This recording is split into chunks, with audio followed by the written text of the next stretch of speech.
Guest who will be sharing with us this weekend for our celebration and our dedication, President Alan Tyree. It's such a privilege for us to have him here with us to represent the World Church and to share with us in this weekend. And as the beginning of our weekend activities, we thought it would be good for us to be able to gather and have an opportunity to have him bring us up to date on the latest, hot off the presses, hot out of the cameras, shots of the temple and other kinds of issues that we may want to be sharing with him this afternoon. Also, if there's still some pressing issues that you have that we don't have time to cover in this hour period of time, I do invite you to come back tomorrow morning for our adult Sunday school class, because Alan will be will lead us in an informal discussion tomorrow morning. So please feel free to come back and continue asking your questions and getting information that will be helpful to you.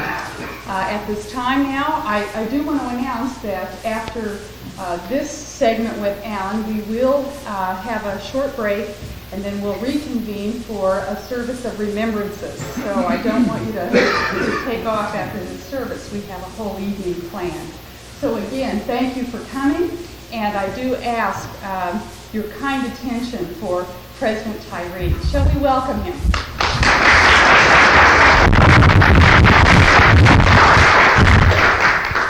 Thank you, Patty. It's good to be with you all today and to share in the activities of this weekend. I've got a problem though this particular hour. My problem is I've probably got 10 times enough material here for the hour that we have that we can talk about. It will help me if you will indicate to me right now the things that you would most like for us to talk about with regard to the temple. I've brought some slides, including some that were taken as recently as a week ago today. I've got some overheads that some of you at least I think saw the last time I was with you. I think I shared them on that occasion, but they do show the architectural design and the function of the temple in that regard. You may have other questions that you would simply like for us to talk about without visual aids that have to do with the functioning of the temple and the ministries that will occur there.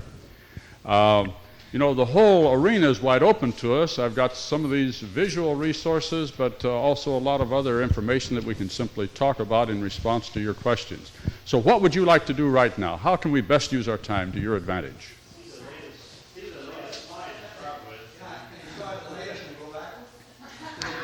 We can do that, but I think it's more logical to start at the other end. Would you like to start at that point, that is just simply run through the slides?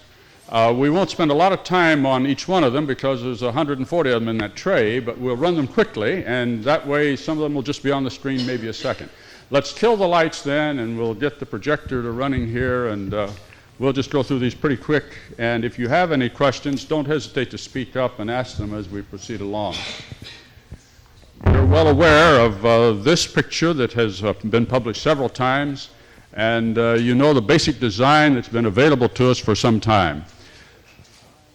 You probably have never seen this view of the auditorium before, but this shows the site. The actual temple lot itself, as it was purchased, runs along Pacific here, comes about midpoint in this particular line up here. In fact, it would come through here where you see the street alignment, I believe. And probably not. No, it would be in here, I think. Cuts right through the parking lot area. I'm confused now. I have to look at it again. But let's say it comes right along there. It probably does. And then comes around Lexington here to join. It's a kind of a quarter of a pie shape.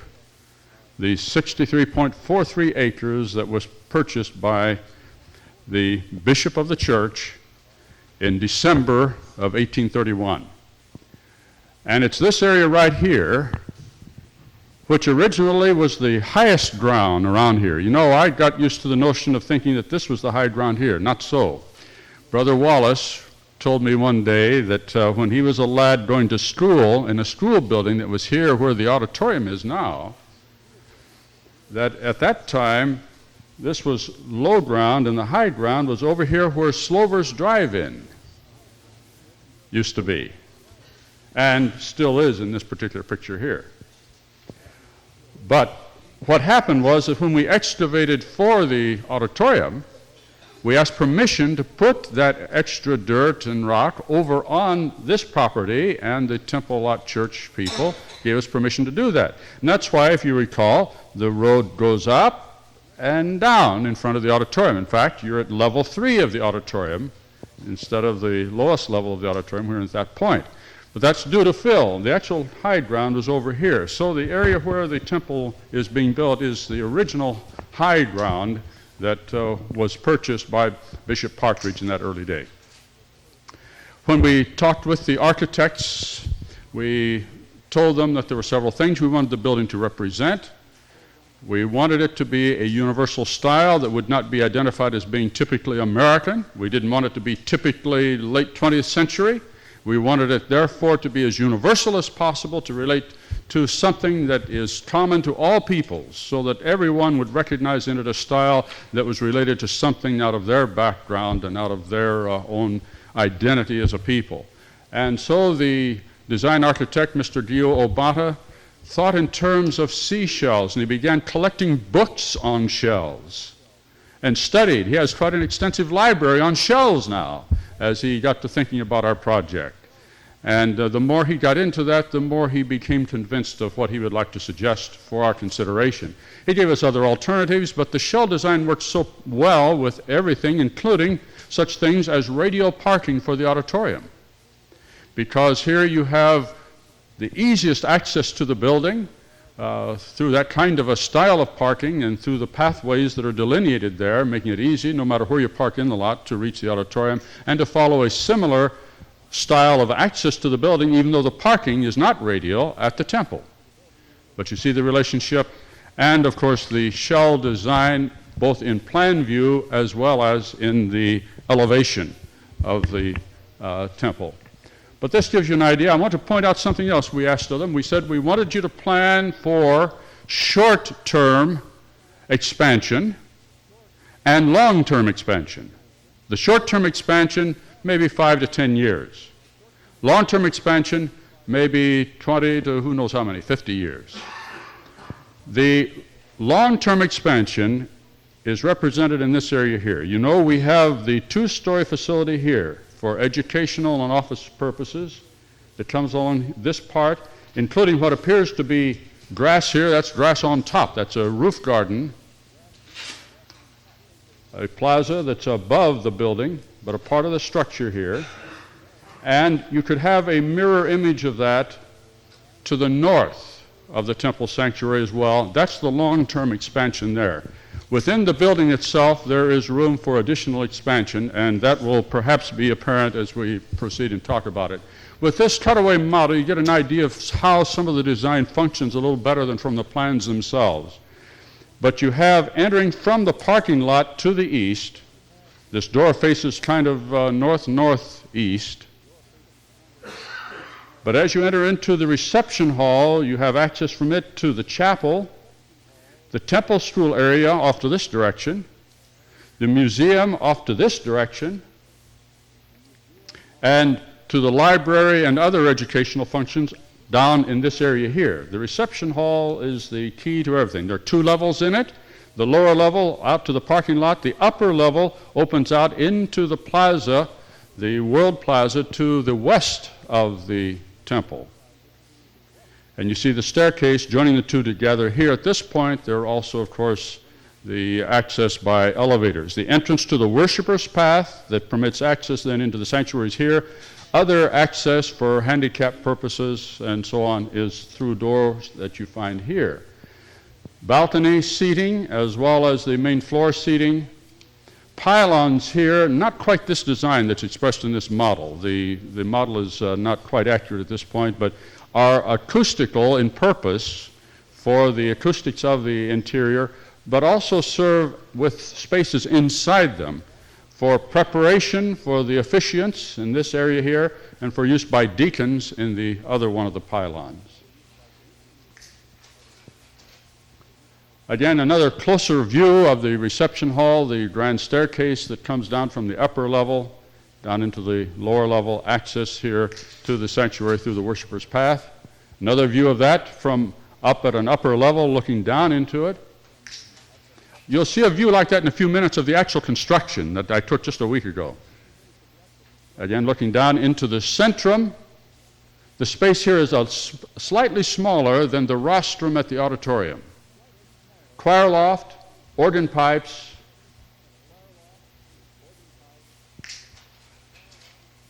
Another view of that same area. Again, acoustical treatment here. Wooden floor. All of these for acoustical reasons.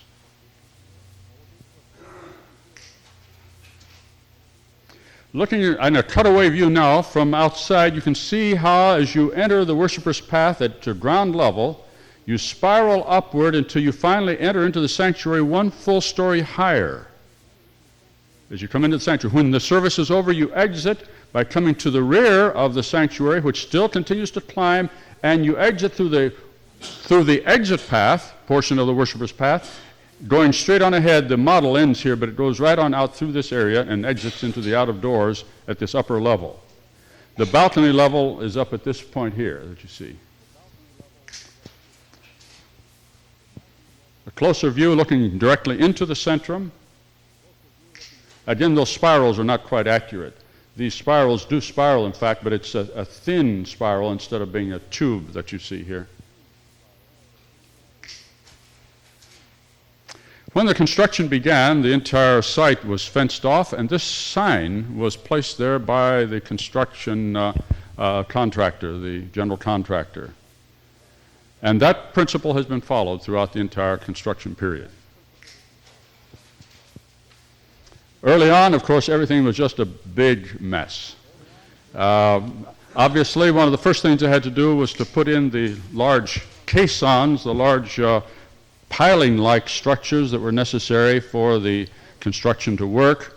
And so they began to put down the 275 piers or caissons. This involved a lot of drilling of holes. Those holes, here you see one of the cores being pulled out there. Those actual holes that they were drilling were 30 inches at the smallest, 48 inches at the largest. Some of them were run down 20 to 40 feet in depth. And they wanted to be at least 5 or more feet into bedrock that they were certain. And the geologist that was supervising this had to go down to the bottom of those in each instance. That's why they had to be as big as they were, because a man had to go down to the bottom of that and did further drilling, further sounding to be sure that they were in solid bedrock at that point. Then those 275 piers were poured with reinforced concrete that, of course, have a major function in carrying the weight of the structure. Each of those 30-inch piers carry 368,000 pounds vertical load. And the 48-inch piers carry 943,000 pounds vertical load. Occasionally we get asked questions about earthquake and so on, and that's one of the things that we were very conscious about, and we instructed the engineers to design for 2 steps above the requirements of the code in that part of the country. They began to establish the forms for pouring some of the concrete that would go into the walls of the temple. One of the first structures to go up was one of the lecture halls for temple school that you see there. Here you get to see very close up now one of those piers. This is the top of one of those piers that goes right on down. Another is over here and so on that carry the weight. You can see how the forms were being set up at the same time they were doing work in other areas, pouring.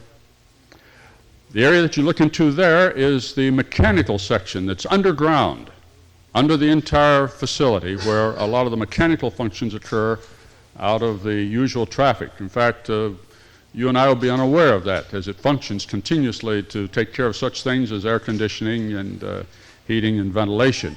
The actual source for the heating and for the air conditioning is at the auditorium. This is only the handling of that through the mechanical means necessary. Some of the foundations to that part of the structure. All of this looks like a jumbled mess at this point, but they know how to make organized structures out of that, and pretty soon things started happening as the building started coming up very clearly. A major slab that was poured for the temple school area was one of the early structures. As they began to work on some of the walls, you didn't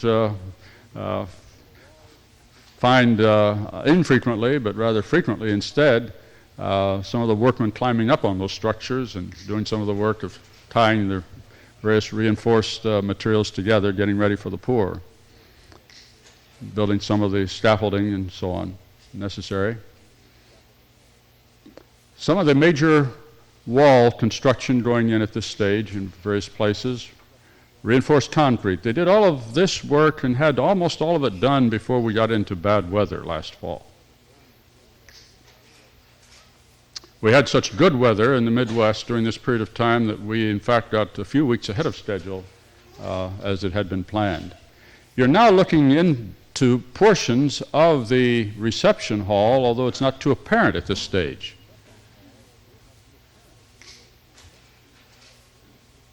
This is still in the reception hall area. In fact, to the right here is a part of the chapel. And then off to the left over there in the temple school area, one of the, well, it's a lecture auditorium is what it is, one of the teaching areas. Once again, in the center of this picture, the chapel walls are going up.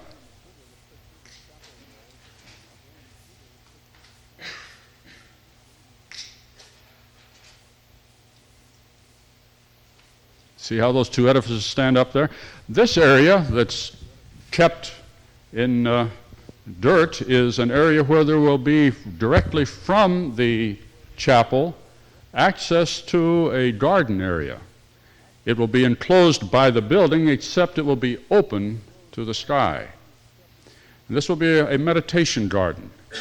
And that's why you see the concrete does not encroach on that particular area. It will be maintained for garden purposes.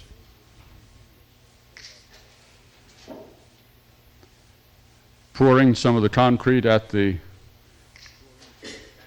chapel area. The cranes are constantly at work over there, just all the time you see them moving. You see how the chapel's going up and the surrounding areas. Inside the chapel, the chapel will probably seat a maximum of 75 people. When they were getting ready to construct the largest crane to be used, they laid it out on the ground and built it on the ground, as you see here. Here's a typical pickup truck to give you an idea of the size of that. And it's estimated that they will be able to use this crane in finishing the entire spire on that structure.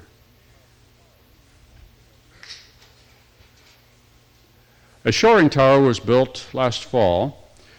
Some people thought that was a part of the actual construction. Actually, it's not. That is only there as a shoring tower. It will be removed.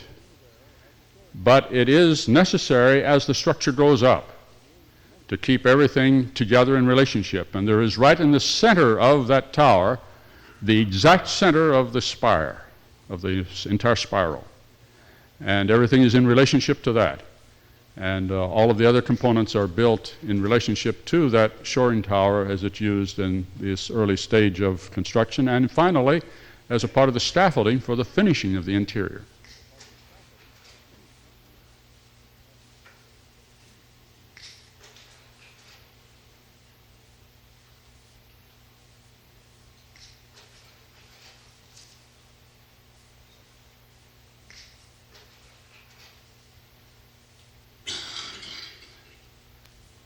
I may be in your way. Shout at me if I do block your view. You're looking now right down into parts of the reception hall here. You can start to see the columns now that will be a part of the reception hall and carrying the roof area.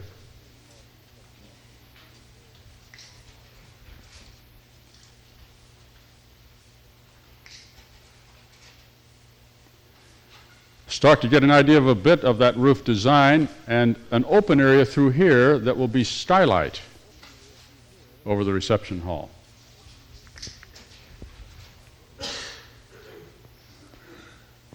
some of the finish cement work in a portion of what is the worshiper's path, the entrance from the reception hall into the worshiper's path here. This again looking from the reception hall up into the path area.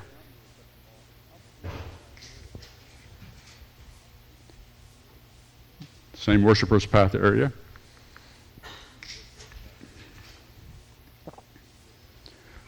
You get to an idea here where later on the structural steel will come up as a part of the main structures of the building, dividing the worshiper's path from, again, some of the mechanical functions.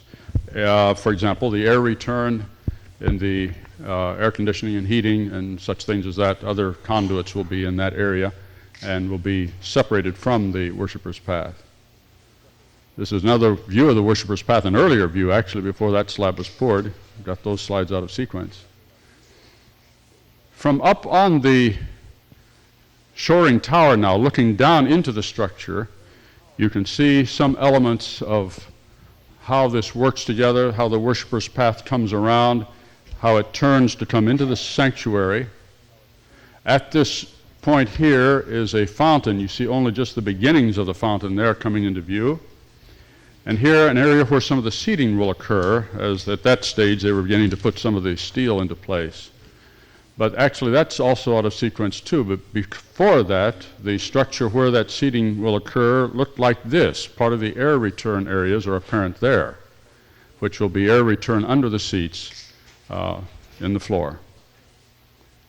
Eventually, of course, that's covered over with different kinds of material, insulation and steel, and poured concrete. Other views of how some of that flooring, subflooring to the seating area of the sanctuary. Again, you get a view here now of how they add the steel to that before pouring the concrete over it.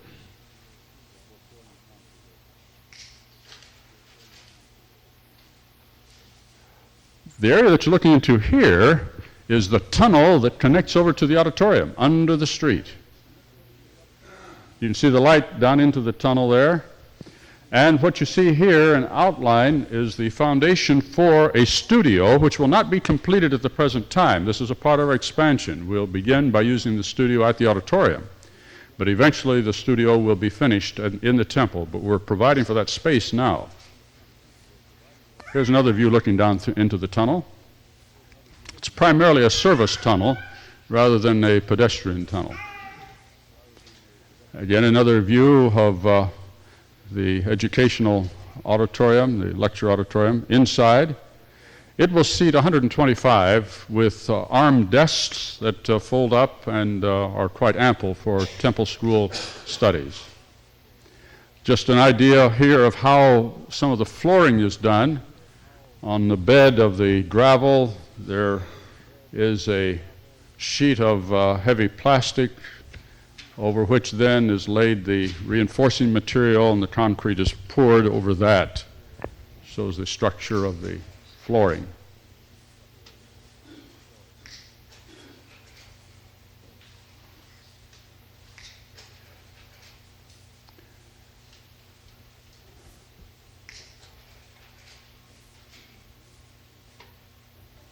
The steel came in then after most of the concrete work was done, and the building started growing very rapidly as the steel started coming into place. They could put that up pretty quick. Just a maze of steel.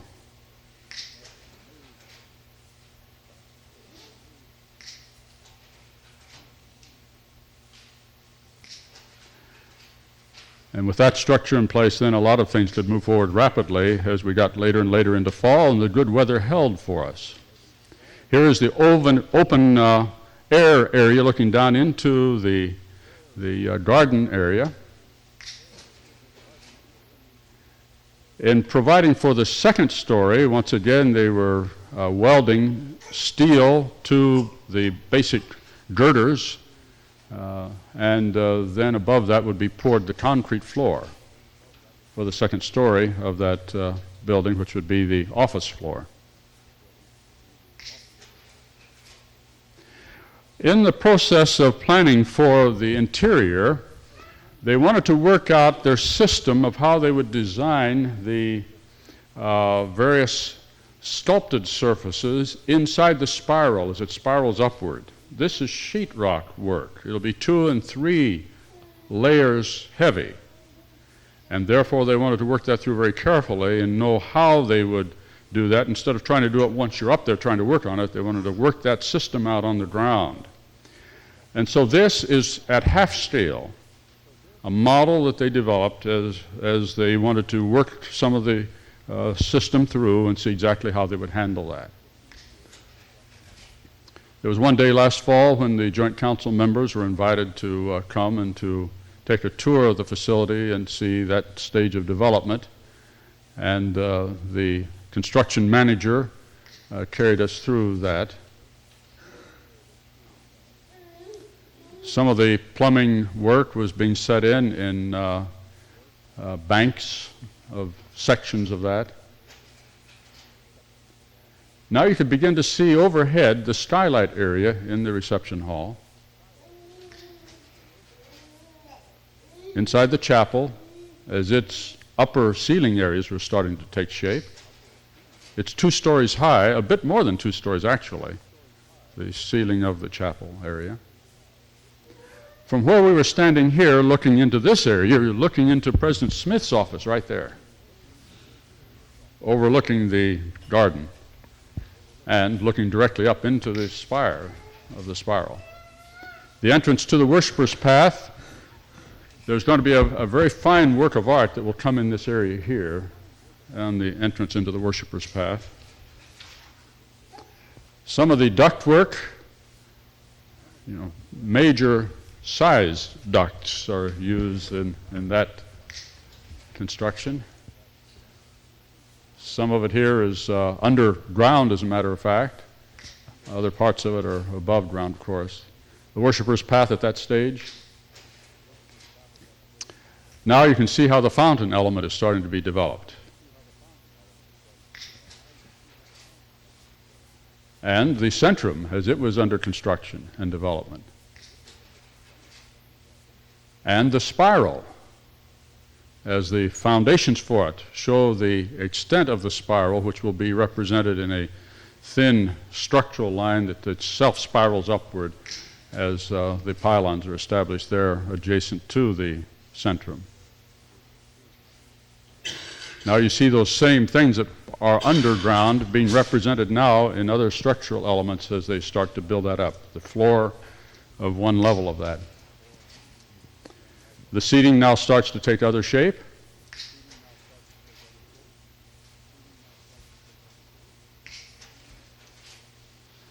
From up on the tower, looking down now on the roof of the structure, you can see how it begins to also take its shape. And the steel work that first of all goes in there, and then the reinforcement, finally the concrete, and so on. Did you take these pictures? Most of them. Mm-hmm.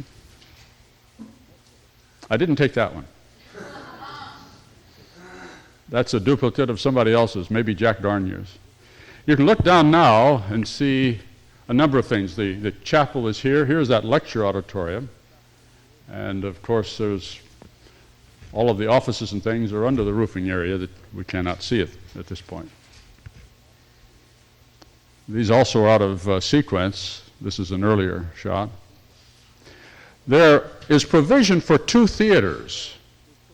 As a part of the educational function of the temple is to receive visitors and acquaint them with the temple itself and with the church. So theaters have been designed, a 1 busload theater and a 2 busload theater. We will not complete the 2 busload theater because this space can serve the same function. Both of them have similar seating. They're about the same size. Actually, that's a little larger than this. And they both have the same visual equipment. It's going to be equipped for video presentations, large screen video, and to tell the story. And so in the early stages, we'll use only the 1 busload, and then when necessary for larger groups, use this. We'll probably not have that many classes that there will be that much of a competition for the use of that space. Later on, when the demand is there, we'll finish off the other one.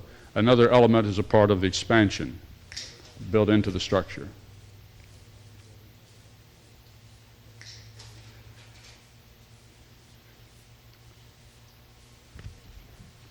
You can probably start recognizing these elements yourself now, the chapel once again.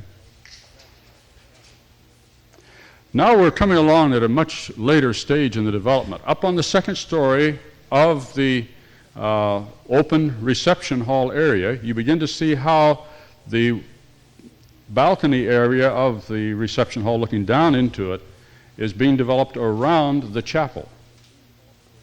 And access to the Council of 12 suite of offices is over on this side here, for example. That's one of the access points to it. And access to the bishopric and presidency around the other side of the chapel on this level. The stone that's employed on the exterior wall of the chapel inside the reception hall is the stone that you see being placed here. It's a granite being laid vertically. It's the same stone that's also being used on the exterior of the educational wing of the temple. We'll see that in a moment.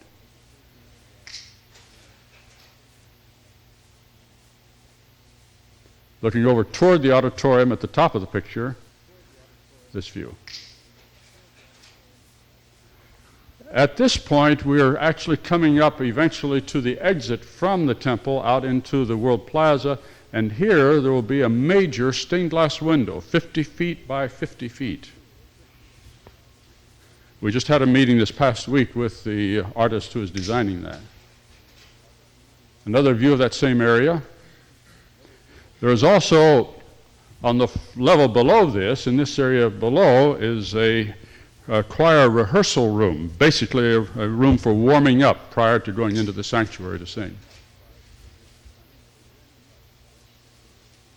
Looking down into the centrum and the area where the organ will be, that kind of thing.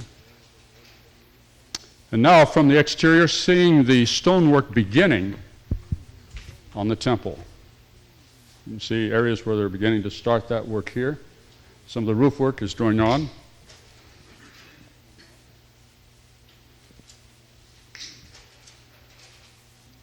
Again, the stonework is coming right on up. You notice the windows here, up at this level, will appear to be continuous windows along there. They will not have the same stonework at that second story level.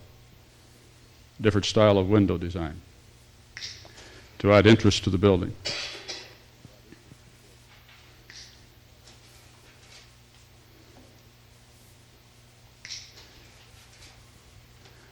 The stone itself is an interesting stone. It has quite a bit of quartz and mica in it, so that when the sun hits it at the right angle, it glistens, much as we're told the Kirtland Temple used to do.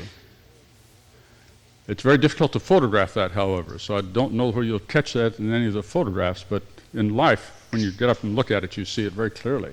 You can see a little of it here.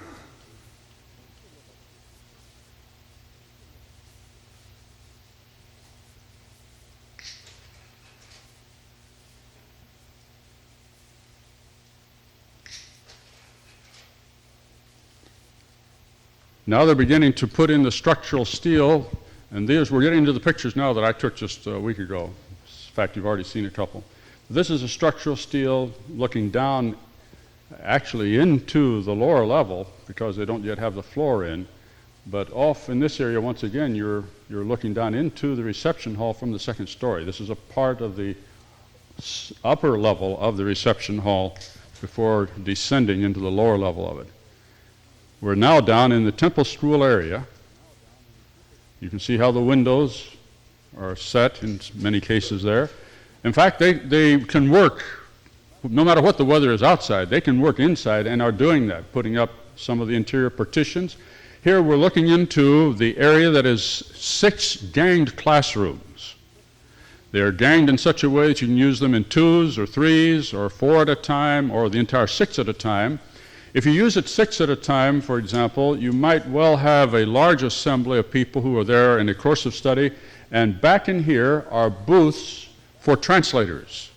That's why you see this opening here for windows, with the translators seated behind those windows and offering translations to those who are in this area. so that for special occasions, special conferences, that would be possible. But now down into the mechanical room, you find this kind of a situation with all of the huge blowers there and all the ductwork and all the ventilation and the various ways of controlling that I can't begin to describe for you. Ed Johnson might be able to, and he'll be glad to do that. He's also brought a set of the plans that those of you who are interested can probably have a chance to look over, and he may have a few other things that he would like to share with you, and during the reception times that we have later today, I hope you'll take advantage of that. Up at the level, upper level, looking down into the reception hall toward the entrance from the parking lot, here's what you see. We're up at the second story, looking down from the balcony up there. Looking from up there down into the entrance to the worshiper's path. From there, now looking the opposite direction, you can see the landing for the staircase that will be descending through here, from the upper level down into the lower level of the reception hall.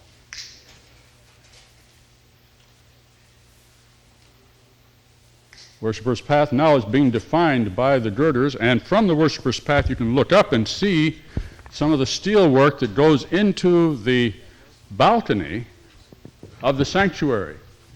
Can you see these step-down areas here where it's coming down? Can you see those? That's for the seating of the balcony area, as it is stepped down in that area. And now from up in the sanctuary you can see how that is taking shape as the steel is coming into place. As I say, these were taken just a week ago, so that's pretty close to what's happening now. You can see how that steel is coming right on around to the exit side as well as on into the sanctuary area. And they were working all week long, putting more steel into that. I could see them from President Smith's office. Whenever I was in there, you could look out and see that work going on every day. Again, some of that stone work.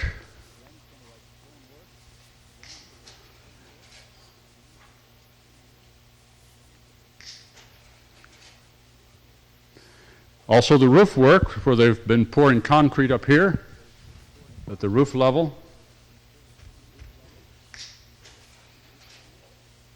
And from up on the tower, looking into the city of Independence, see the courthouse, Central Professional Building, the way in which they lay out the steel that they're working with, having it pre-cut and pre-identified. I don't think that there are too many duplicate pieces. I think almost every piece is of a different size and dimension. So they're carefully marked and identified, laid out there. Again, Ed can tell you more about that. When I was in French Polynesia last month, we were there for a conference that was held, a reunion-like conference that was held over Christmas and New Year's. I was surprised to find something.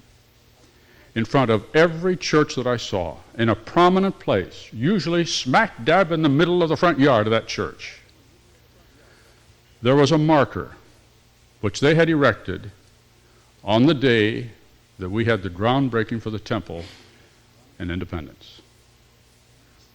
Here is the one at the Torona Church, a commemorative marker telling what was happening thousands of miles away as a building was starting to be built that most of them will never see.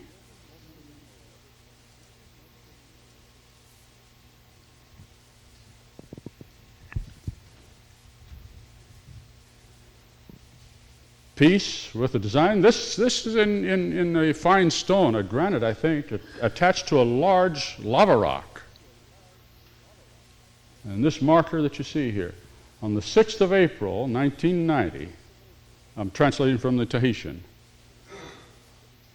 in commemoration of the beginning of the construction of the temple of God in Zion, Independence, Missouri.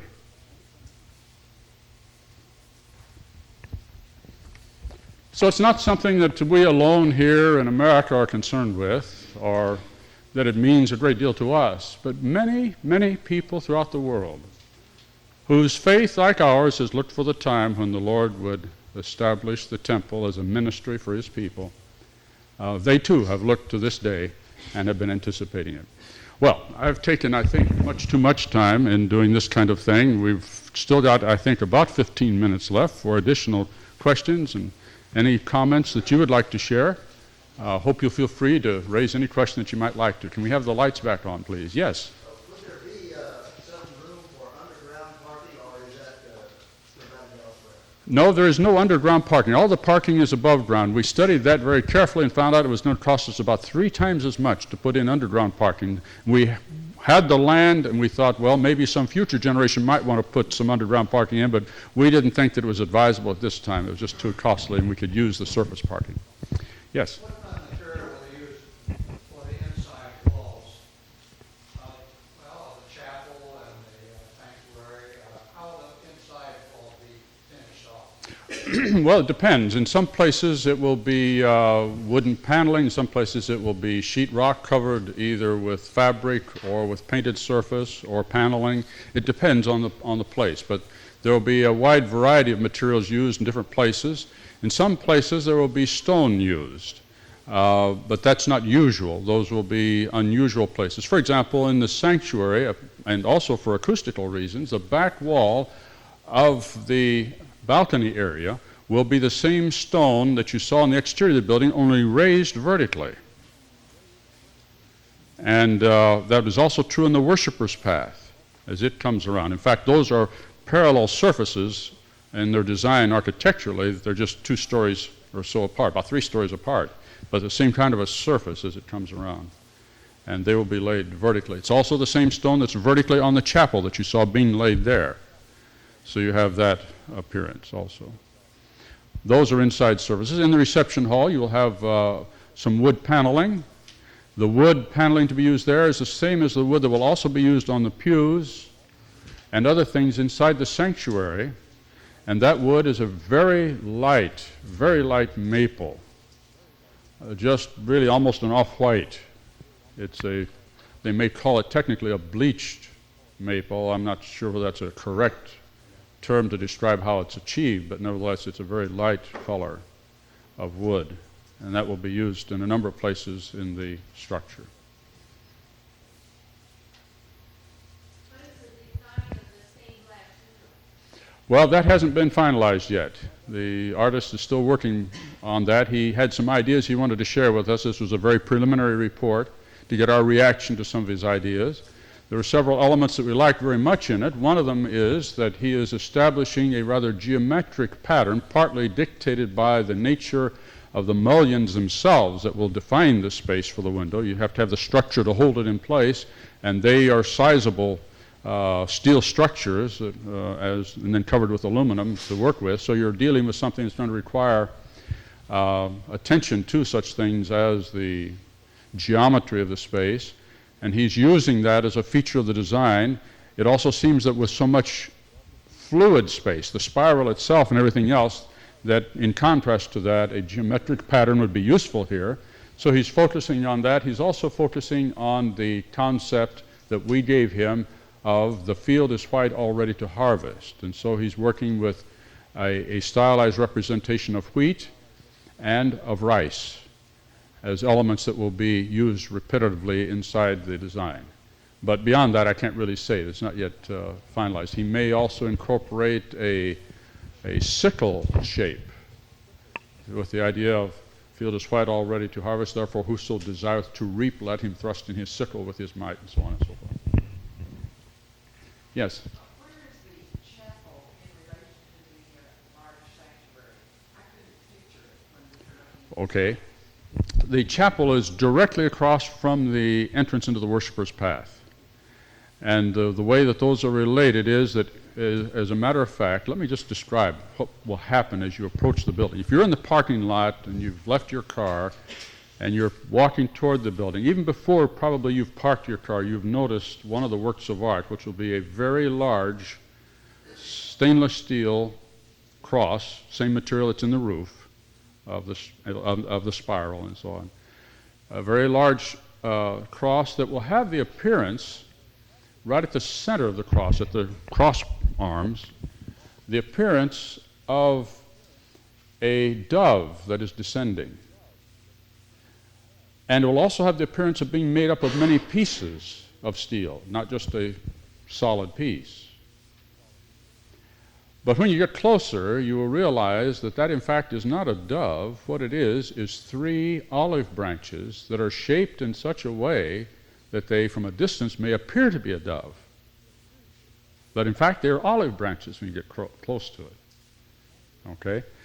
Now, as you walk toward the doors to enter into the building, and you reach to grab a hold of one of those doors, you'll take a hold of a handle that has above the handle itself the image of a dove. This was published in the Herald. If you a recent article in the Herald, you may have noticed that.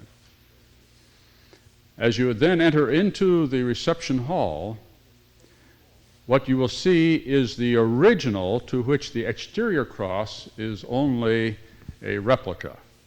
The original is a somewhat smaller cross made of wood that will be collected from the saints from all throughout the church at Next World Conference. And if you have a particular piece of wood that you would like to bring to that occasion, the dimensions we're asking are 2 by 2 by 20 inches. That is 2 inches by 2 inches by 20 inches. You can stick it in your suitcase and bring it with you. Something that's, you need to cut it now though, it has to be seasoned. You know, you need to have it in the process of being prepared for that. But that cross is the design that you see on the exterior, only executed in wood. The one on the exterior looks like it's in segments only because it reflects what the interior one actually is. Pieces of wood from around the world representing our unity as a people in the sacrifice of our Lord. Now, the same image, the focal point as you enter from either side, as you come into that reception area.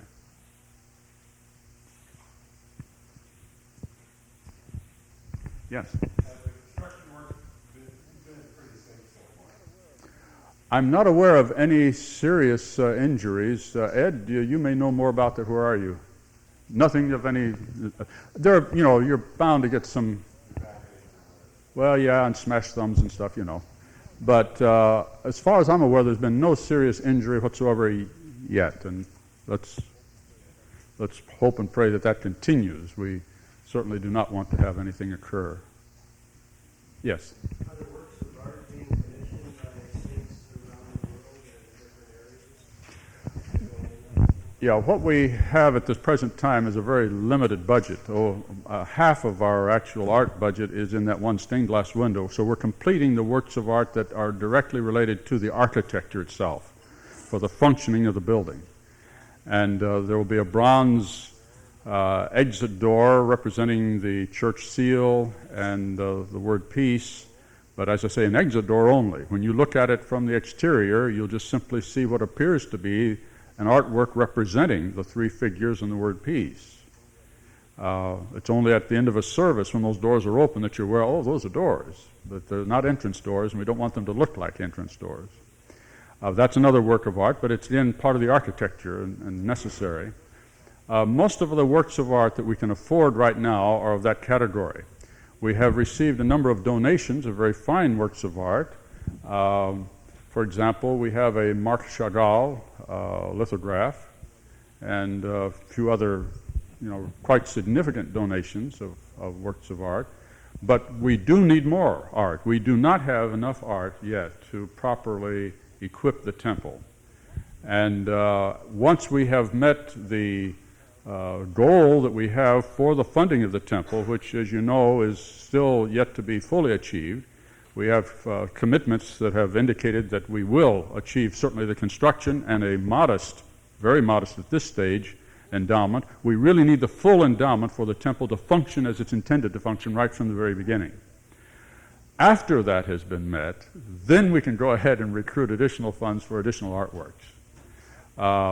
The artworks such as the cross that I mentioned will carry the international quality to it, and in other ways we're alert to international elements. For example, in the Worshipper's Path, one of the works of art will be ikebana, Japanese flower art arrangement, And from time to time, it may not be ikebana, it may be other forms of flower arrangement, but that's an integral part of the worshiper's path and will represent flowers from various parts of the world. As you know, they're now imported and cultured in so many different areas, so that people will recognize different plants from home. Both the scent and the appearance will remind them of their own nation and some elements that relate to their culture. There are things like that in the structure. We do have other plans, but we don't have the funding for them that would include other international elements and works of art that will be commissioned in various of the continents. For example, we have one work that at this time is just on hold. There are 6 exit doors from the sanctuary into the exit lobby. We would like to have representations there of works of art from the 6 continents where the church is established. But at this stage, we don't have the funding for that. That we leave to the future. Yes? For those that are working in the offices and those who will be at the school, what accommodations do you have for them? There's no eating or refreshment facilities.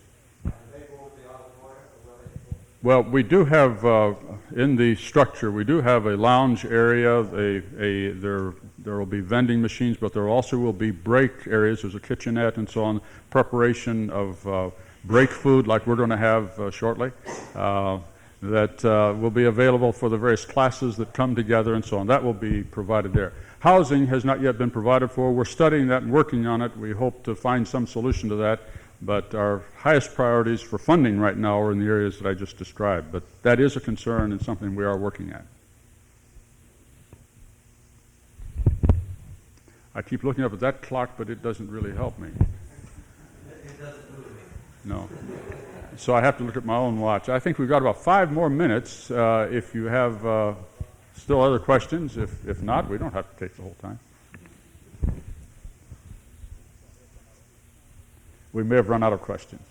Well, there's plenty of time over the course of the weekend. If you have additional questions, don't hesitate to raise them. And tomorrow in the church school period, as Patty was just saying, there will be an opportunity for other questions then. So if you think of some between now and then, write them down and bring them. And we'll be happy to respond to those. We have one more thing that we would like to have happen at this point. Ed, if you'll come forward and make a presentation, please. Well, I'd like you to know that, I get the mic. I'd like you to know that I would like to share with you some of the excitement that we feel over the temple. In fact, I brought a piece of that stone that's being used around the executive offices. The look was priceless on the person putting it through the scanner at the airport.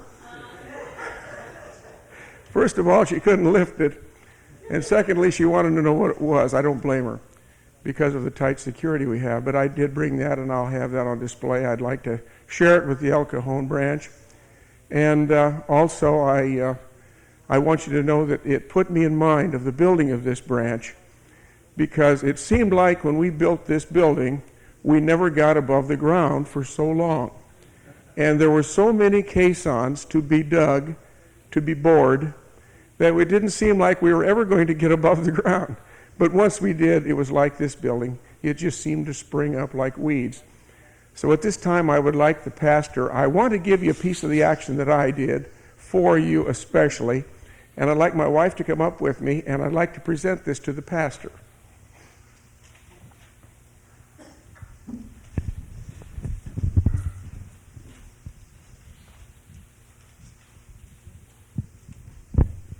One of the important things in building the temple was, of course, the foundation.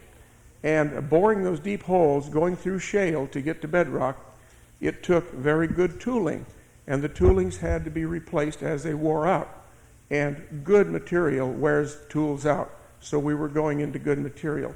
So I took it upon myself to mount one of these for you to hang. And it says on it, a tool bit used in boring caissons for the Independence Temple Foundation, presented by Ed and Bobby Johnson to the El Cajon branch, February 10th, 1991.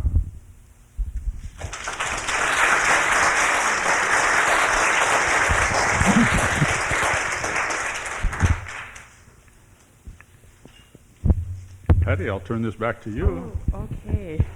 Oh, this is very special. Thank you, Ed and Bobby. We will be putting it up somewhere where we can all see it and enjoy it and remember you. Thank you for this period of time. We will break for 15 minutes. We don't have a food break, I'm sorry to say. That will come after our second program, a service of remembrances. So you do stick around. We do have food for about 6 o'clock. So that's right. That's right. So we will take a short break. Please return. It's 5 o'clock now. Please return for a service of remembrance no later than 5:15.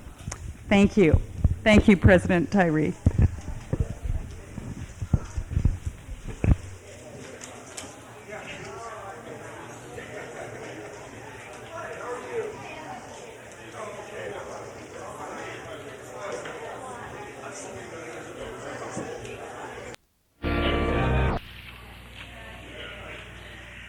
I'd like to call your attention to the call of worship which we're going to share. So would you please take out that?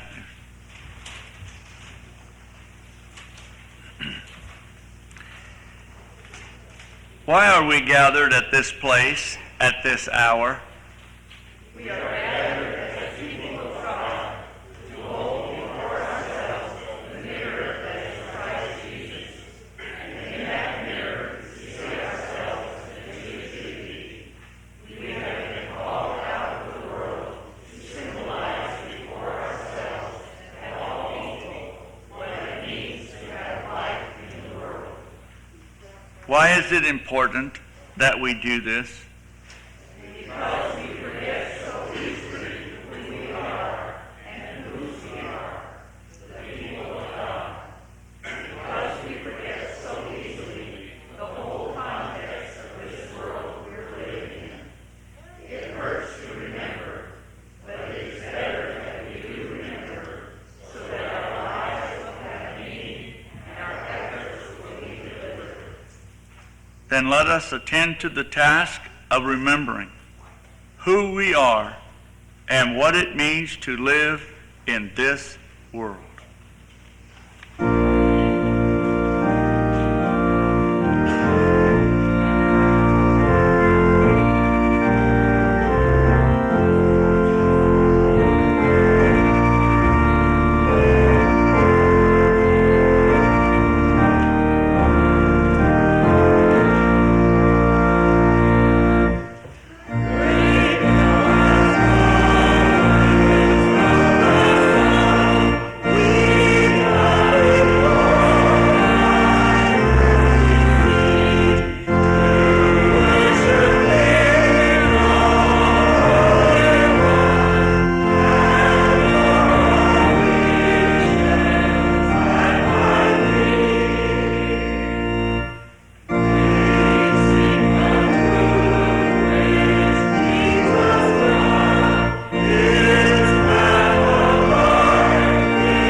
Righteous and eternal God, we, your people, have gathered here for a somewhat unusual cause, to worship you in a particular way, to give thanks for the blessings that have been ours in ages past, but at the same time to honor those who have dedicated their lives, their work, their time and their talent to the building of what we are today, a branch. We're grateful for those many blessings, Father, and we look to you now and ask that thy Spirit might be with us as we seek to remember those times when we have loved and laughed and worked and prayed together. But as we do this, we pray that we may turn again to that goal which is ours, to go forward, to build, and to be the people you have called us to be. Bless us as we worship this hour. In Jesus' name, amen. Please be seated.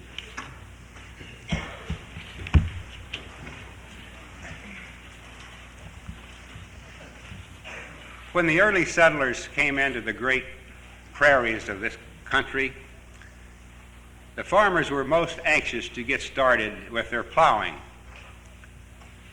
But they were somewhat perplexed of where to start and which direction to go. There were no fence rows, no highways, no hedgerows, no markers. The area hadn't even been surveyed, so there were no baselines. So somewhat perplexed, they made this decision. One man walked to the top of a knoll, drove a stick in the ground, and tied a rag to it. He walked back to his plow and hooked up his oxen and steered toward that flag for his goal. But invariably, somewhere along the line, he would stop and look back at that furrow he had plowed to see how he was doing. When the people gathered here to start a mission some years back, they too had a goal. Their goal was Jesus Christ, and I think somehow secretly they may have been looking up to a knoll here too. But they too realize that it is a time to look back at the furrow we have plowed and see how we have done, but only for shortly to take our eyes off our ultimate goal. George and Lucille.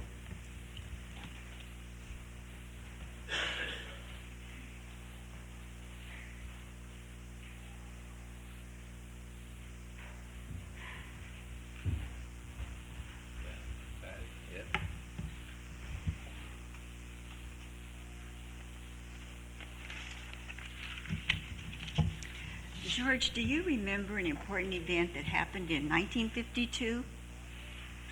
Yes, there was a loyal and dedicated group of saints that lived in this area, and they had high hopes and visions, and they met for a Wednesday evening prayer service at the home of Orrin and Lucille Teeter. Now, this home is located at 756 South Johnson Avenue in El Cajon, and this home is now the home of Jim Teeter, Merlene, and their family. They reside there. And it was shortly after this evening service that the pastor of San Diego Central, Brother Peter Wally, appointed Ralph Thompson to be our leader. Do you remember just how long we held Wednesday evening prayer service at the Teeter home? Yes, we met there for about 6 years. And each Wednesday evening at the Teeter home, and during this time we were able to rent part of the Veterans Hall on Chambers Street, and where we met there for Sunday services. Now, this building was a long building, and there was a vestibule in the center. On one end of the building, the Pentecostal group they were meeting there, and we were meeting in the other end. Now, what we had to do, we had to raise our voices to about 2 or 3 octaves higher so that our message could come across. Otherwise, we would have been listening to a different drummer. We wanted our people to be sure to hear our message. I remember that in the first year of 1952, we experienced joy and sadness. We experienced joy with Ralph and Joyce when they welcomed their baby daughter, Paula, who's now Paula Wilcox Hughes. And we experienced sadness also with the Wilcox family with the loss of Ralph's father, Walter. Now, that was the first birth and the first death in our congregation in our mission. On August 26, 1953, we voted as a group to purchase property on which we would build our church. Now, this property was purchased, and we began to plan for the future. And it was not until February the 21st, 1954, that we were organized into a mission with Elder Ralph Thompson to serve as our pastor. Now, during this time, we were very active in doing many things that were, just like Glenn says, that we had the eye on one goal, to build us a home, to get a church. Now, during this time that we had, we collected newspapers and we rolled them and we sold them for people to burn in their fireplaces. And we had ice cream socials, and we made homemade ice cream. We had cake and pie. Boy, those were the days. And we had bazaars, and the talents of our women's group that would make things, and we would sell them. And created very beautiful things. We had bake sales, and we had dinners, and we had a big rummage sale that was held down in National City. Now, this experience can only be related by those that worked there, that took part in this endeavor. And everyone worked and fellowshiped together and enjoyed all of those things if they participated in them. The joy was being in the group, doing something by keeping our eye on this one thing that we had in mind. I also remember spur-of-the-moment potluck dinners that we held in different homes after church on Sunday. We would just decide, let's go get what we have and go to somebody's home and spend the rest of the afternoon. And during this time, we also had Vacation Bible School. We had Zion's League that had lots of activities. We had a choir, and we had a women's department. We had a lot of social get-togethers, and we really enjoyed just being together. The fellowship was great during those times. That in April of 1955, we became a branch, and the next several years we would use other facilities and meet at other places in El Cajon, and we shared our worship services. There we met at the Moose Hall, and we always had to go in and clean up this place because the people before us, well, that just was not in there doing things to clean it up, keep it clean after they left. So we have to go in and clean it. And those people must have had a sense of humor because they put a cigar in the moose's head. You know, a moose hall would have to have moose heads around, and somebody would put a cigar in one of them. And then we'd have to clean all that up, and a lot of debris and cans and so forth. Now, after the Moose Hall came the rented house we had on North Magnolia. Well, we had to do a lot of scrubbing and a lot of cleaning by a lot of our people before we could move in to do any worshiping at all. And finally, we were able to use and share the church, the Seventh-day Adventist Church down in El Cajon. They were very friendly, and they were very nice to us, and it was a nice place to meet. And we were able to hold Wednesday evening services here also. Now, this was a very nice church, and we were happy to be able to use and to share their church. Looking back, I remember that the year 1956 was struggle and strife. And I'd like to read a verse from the Bible. It comes from 1 Timothy, the 4th chapter, and the 10th verse. For therefore we both labor and suffer reproach, because we trust in the living God, who is the Savior of all men, especially of those that believe. With God's help and the love we had for one another, we survived this time. And I recall that in 1957, we approved our annual budget in the amount of $1,070.42. Also, I looked it up, and our district assessment for that year was $101. How times have changed. But we have progressed, and our budgets are better looking today. Now, the building that we're speaking of is the one just behind us where we will fellowship after this service is over. The building of the fellowship hall and classrooms were progressing along with the fundraising and the financial commitments that a lot of the saints had made. And then, George, do you remember what happened on a Sunday, March the 24th, 1963? Yes, I do. I remember it, and I'd like to share that with you. We assembled at 9:45 in the a.m. at the Seventh-day Adventist Church down in El Cajon, and we had our church school worship, and we had our classes there. Then at 11 o'clock, we conducted the first half of our Sunday morning service. Then we all departed, and we came up here to 115 Cajon View Drive, which is here, for the conclusion of our service.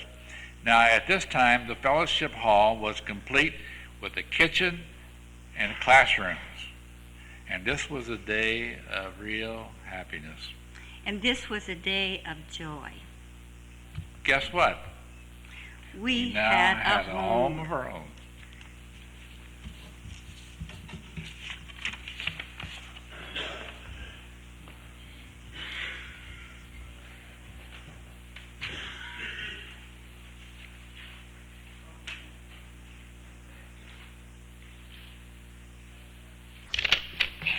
I guess I was asked to talk about the past and present pastors because I'm the oldest one alive right now, I guess. But they were talking about Ralph Thompson being the first one, and he is the one that I had not had a chance to serve with because we had just become involved in the church. We didn't even know there was a branch existed down in El Cajon at the time, so we just came into the church. I remember the first time I met Brother Ralph, we got tangled up in that other group on the other end. And they said, well, I think you need the other ones down the other end down there. So we went down the other end, and it was noisy. You're trying to hold a service in a kitchen area, it's going to be noisy. So we stood there for a few minutes with our boys, and Peggy says, well, let's go home. We'll come back next Sunday. So as we were about to turn around and go back, a fellow walked out of a little storage area there, and we told him, well, we'll come back next Sunday because you already started. He said, they can't start without me. I'm the pastor. So that was my first contact with Brother Ralph, and I understood he was going to be here today, but he had a heart attack and he couldn't make it. And I was hoping to see him again. We had orienteers. Now, we had 16 pastors in the 39 years. Some of them did double duty, as Patty's doing now. But we had Orrin Teeter, and then we had Peter Wally. And Peter Wally, our boys used to call him the hot rodder. And we had that confirmed when we were down in Florida and we had a chance to talk with Brother Israel Smith. He said, when you see Peter Wally again, you ask him about that time he took me for a ride and he turned corners on 2 wheels. And Peter Wally didn't deny it a bit. Then we had Foster Spence. And Lord rest their souls, because all 3 of those have passed away. Then I came along. Then I was shifted around quite often, so I didn't get a chance to serve too long. Then Harold Newton, and I think most of us know Harold Newton. We moved to Colorado, and next thing we know, the Newtons were looking for a place in Colorado too. And when we talked to them, they said they were going to find a place to live not near any church people. So when Margaret finally talked to Peggy and says, hey, we found a place that's not near any church people at all. And Peggy said, where is it? It was 2 blocks around the corner from our house. She couldn't believe that. Then we had Paul Hampton. And the last time I worked with saw Paul Hampton was up in the San Bernardino branch. And we had Foster Spence again. And then we had Ivan Allen. You know, Ivan Allen was going to the Greenwood congregation there in Colorado. And we were going to the Applewood branch. So one day I got a call from Ivan, and he says, hey, I'm going to move to California, and I'd like to ask you some questions about it. So they came over, and And he said, now where would be a good place to live? I said, well, do you want hot or do you want nice weather? He said, well, I like nice weather. I said, then stay out of Lakeside and stay out of El Cajon, because that gets hot in the summertime. So where did they move? They moved to Lakeside. I was out of town. We were out of town when Ivan was a pastor, and also when Ralph Boyd was a pastor, so I didn't get a chance to work with them as a pastor. And in Glenport, I was out of town when Glenport took charge, and I did not work with him as a pastor. But then we came back, and I have worked with Keith, Richard Cordova, Johnson, Ed Ripple, and I'm now working with Patty Page. I have worked with every one of these men one time or another, served with them, excepting Brother Ralph, as I said. And I think with the list of names we have here, in the 39 years that we have built, and a foundation, we have built a branch that everyone can be proud of, with the leadership that has been on this roster. And I thank the Lord that I have had the opportunity during my little time to serve these people. Thank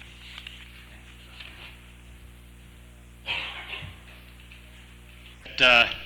The building of this sanctuary and I came into this area here just about the same time. It seems to me the first thing I can remember about coming to church up here was 3 or 4 men standing with shovels, I suspect right about here, facing in that direction, at the groundbreaking. And I don't know who they were, other than I think at least Ivan Allen and Foster Spence were there, and possibly Ralph Boyd, but and maybe someone from the district, as they broke the ground for this.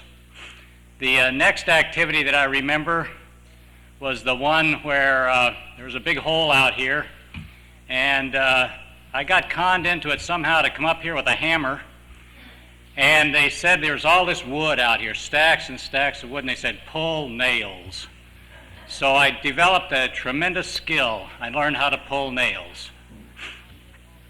Out there while we were pulling the nails, I remember seeing Ivan Allen and Foster Spence drilling forms for the concrete that was to be used to build the basement here. Then in 1975, another big recollection is I came up here one Saturday morning, we were all gathered up here, and there was all these lines painted down here, chalk lines down underneath us here. And they said, okay, we've got the use permit, let's start building, start digging. And we started digging footings. Well, that was really neat because the ground was harder than a rock. And here we are with our feet and our shovels trying to dig into it. And it was hard.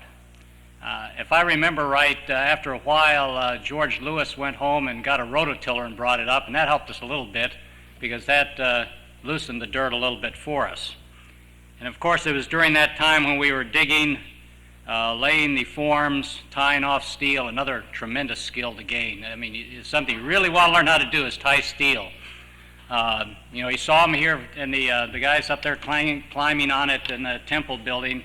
It seemed like everything they showed there I remember doing here. But tying steel and use of crowbars. I learned how to use a crowbar very well. So well that I was able to drop it on Rob Wilcox's head one day. And I guess, you know, I don't know whether it did him any harm or not. He seems to have latched on to a pretty nice woman for a wife, so I guess I didn't foul him up too badly.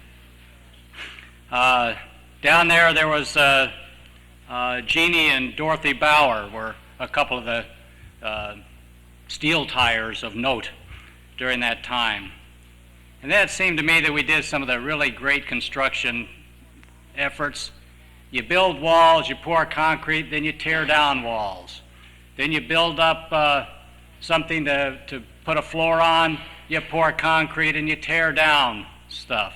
And it seemed to me I was always in the part that was tearing it down out here. I remember people like Marvin Linson and Jim Casebolt using not trash compactors, but ground compactors out here as we put the dirt in.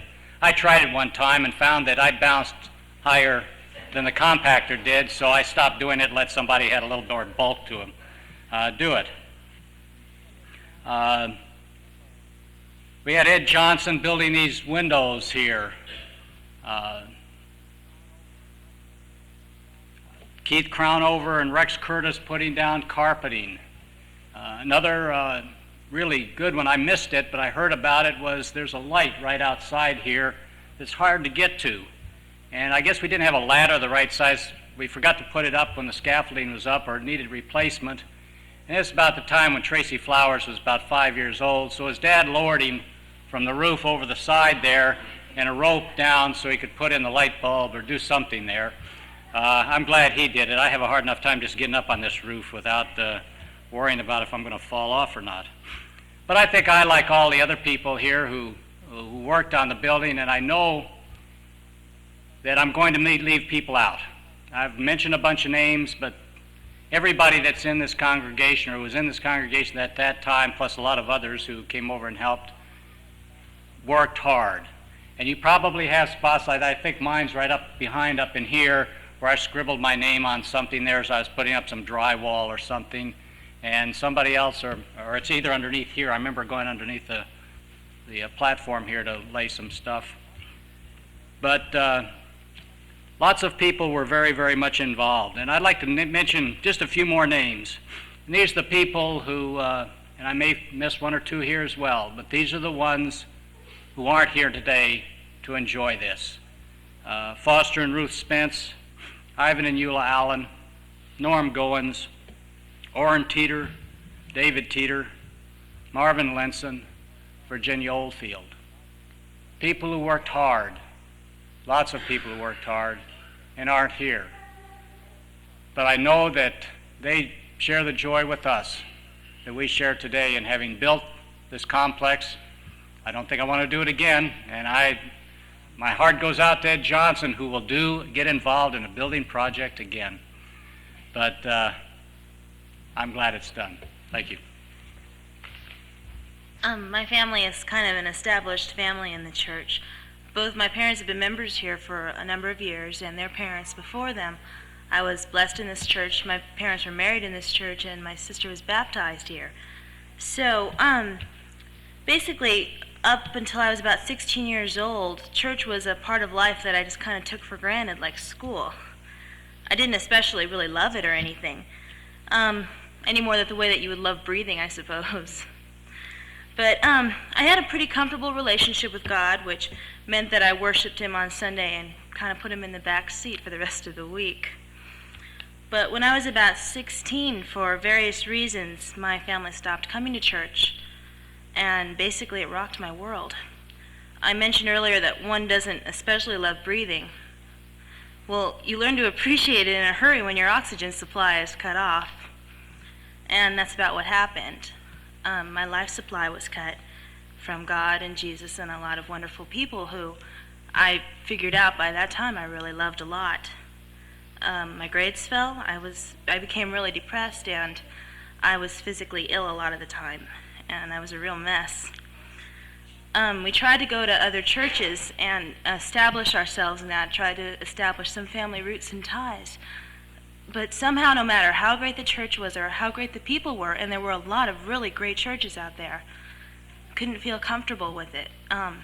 It wasn't part of us, and it wasn't part of me. I remember being in a lot of an emotional turmoil during that time and praying a lot. And the funny thing was, everything seemed to point towards coming back to the El Cajon branch. And I kept turning away from that. I kept saying, no, I don't want to go back there. This is just something that I don't want to do. I wanted to forget about it, basically. But God wouldn't let me. And He does work in mysterious ways. About 2 years ago, we started coming again, just kind of on a whim, actually. And I remember sitting at the beginning of the 11 o'clock service and hearing hymns I hadn't heard in what seemed like forever. And they were hymns that I knew, and a lot of it was like angels singing. I knew I was home.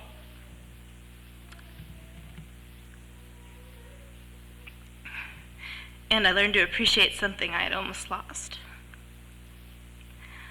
I really love the people in this church, and I appreciate everything that has happened. I'm glad I could get a chance to talk today about what it really means to me to be a part of this branch.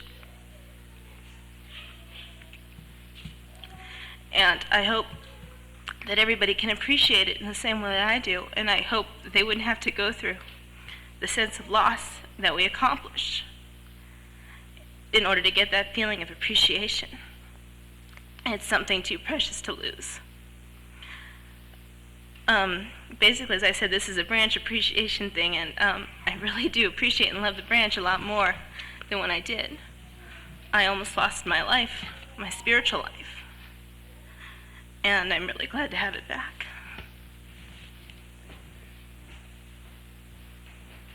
I didn't realize till less than a week ago that I was the first baby in this congregation.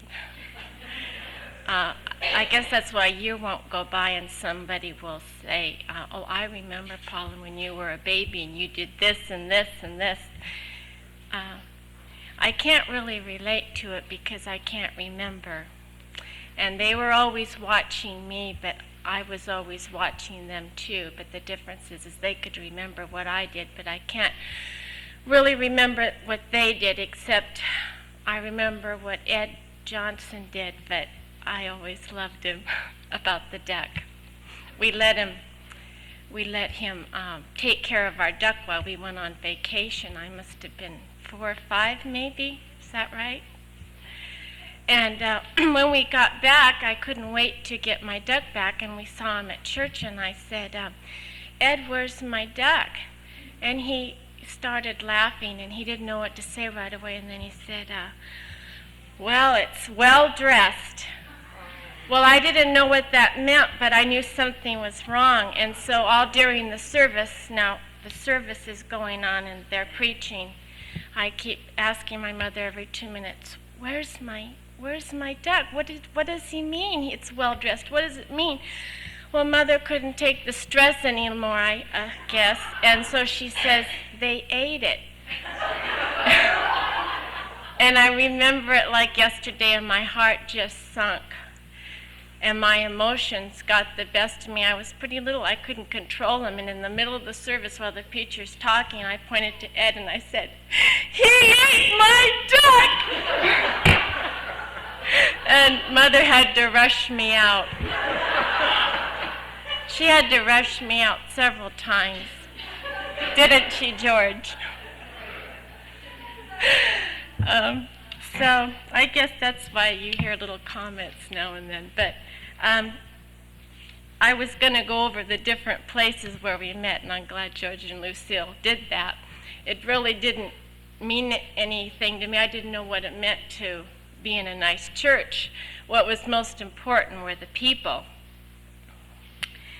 I remember the worst place, I don't know how, maybe I was 6 years old at the time, was a little house that used to be on Magnolia Avenue. A cleaner's now is there about in that space.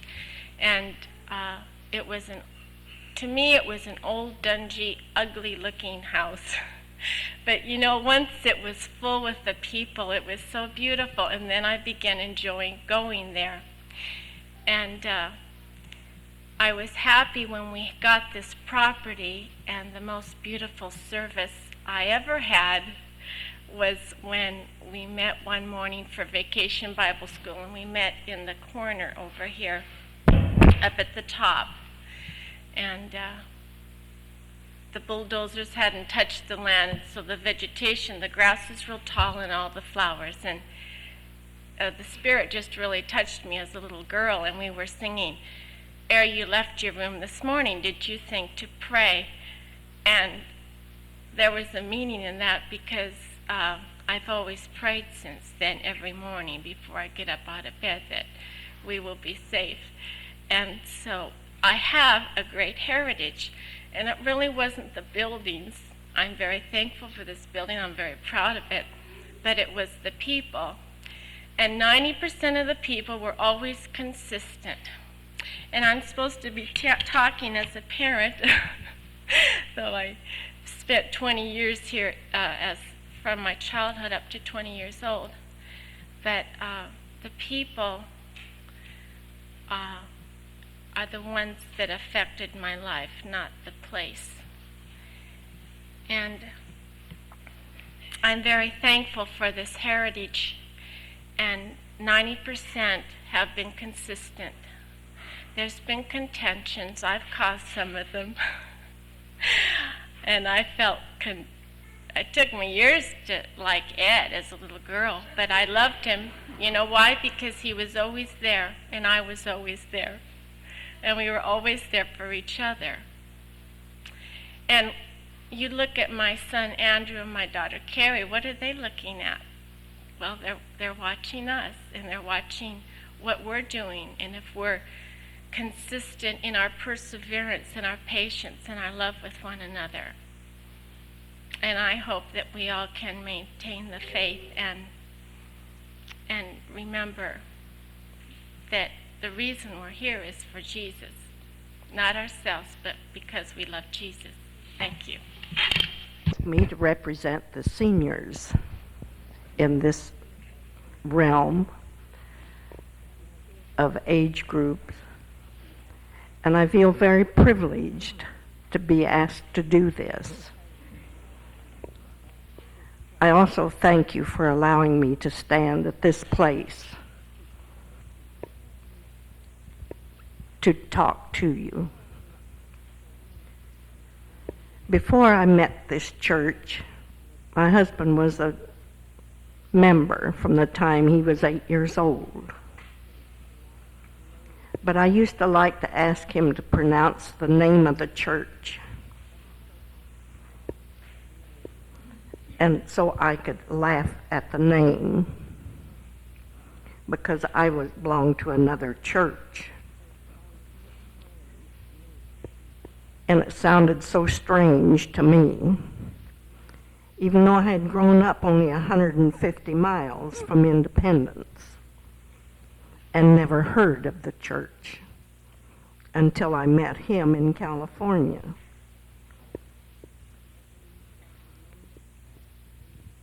As I remember, we came to the church for the first time, and as Carl said, we met Brother Thompson out in the hallway at the Chambers Street location. And I was so embarrassed because I had already walked into the other part of the church at the other end. And then the boys were with me, and they were in, but Carl had not gone in yet. So they had the deacon come and ask me and the boys to go out. He wanted to see me in the hallway. So as I walked out, I was most upset, as you might well think. And I was crying, and so I did not want to come into the church at the other end. But that's when we met Brother Ralph Thompson. And we did go in and spend that day there. And as I remember, my life has been changed from that time to this very day. I had been given strengths that I had never known I had. I was able to do things that I never thought that could be done.